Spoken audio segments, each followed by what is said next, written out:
Gays and lesbians. Gay activists think Mr. Obama is backtracking on promises he made both on the campaign trail and in the White House. I think that it is no secret that I am a fierce advocate for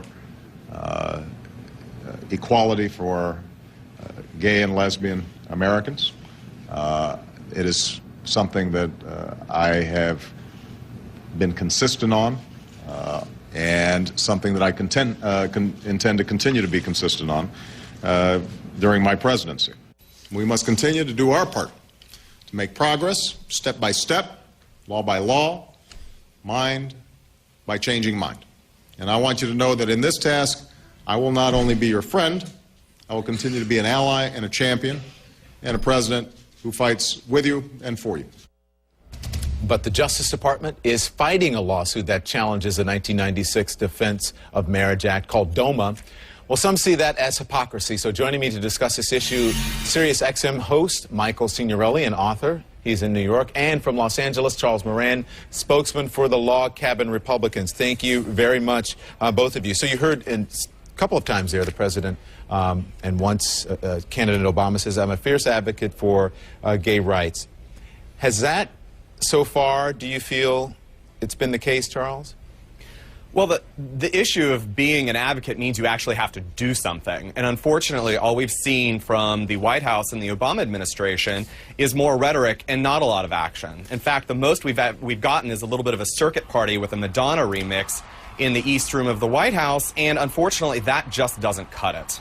Okay, that's an interesting way of putting it. And listen, I'm looking at the filings here. It says the administration said it supports the repeal of the law, yet in the same filing, the Justice Department will defend the statute in that case, and because a reasonable argument can be made that the law is constitutional. Michelangelo?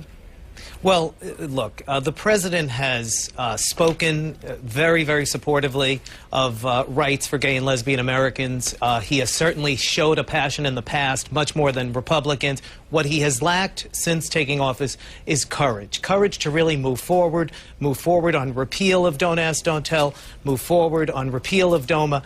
And look, he can do things right now, even before repealing. He could stop the discharges under federal law of those people who are being discharged under Don't Ask, Don't Tell. He can also decide not to fight the defense of marriage. Not to fight the challenge. He can actually, there's nothing in the Constitution that says you have to defend current law.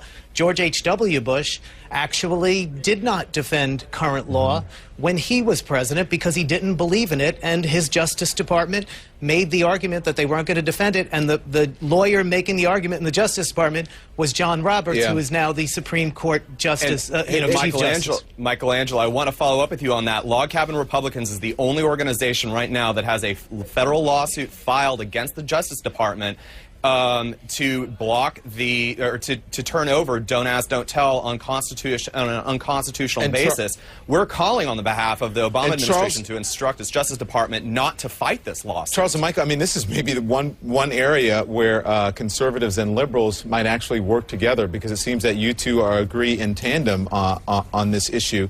You mentioned something, Michael. You mentioned the former administration, and there's a bit of irony in that the former vice president supports gay marriage, and he is left of President Obama's stance on gay marriage. Yeah, absolutely. Dick Cheney has come out now in favor of marriage equality. Of course, he didn't do that very specifically when he was vice president.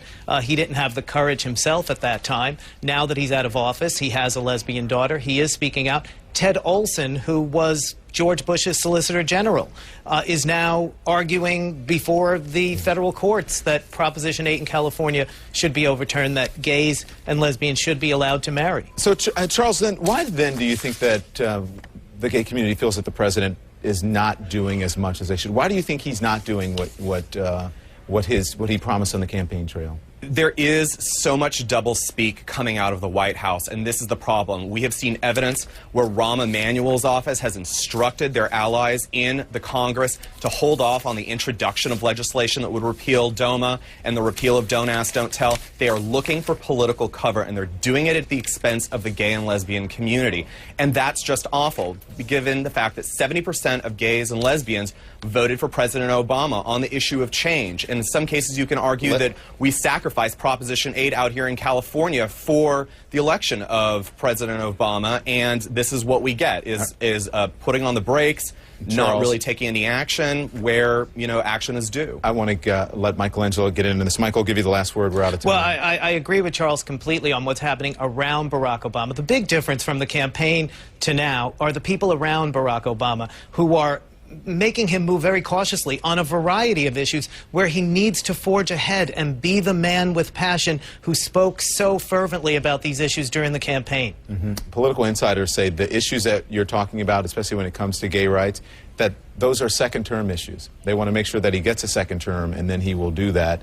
But meantime, a lot of people are waiting for him to overturn or do some things when it comes to the campaign and the promises he made. Thank you, Charles Moran. Thank you, Michelangelo Signorile. We appreciate it.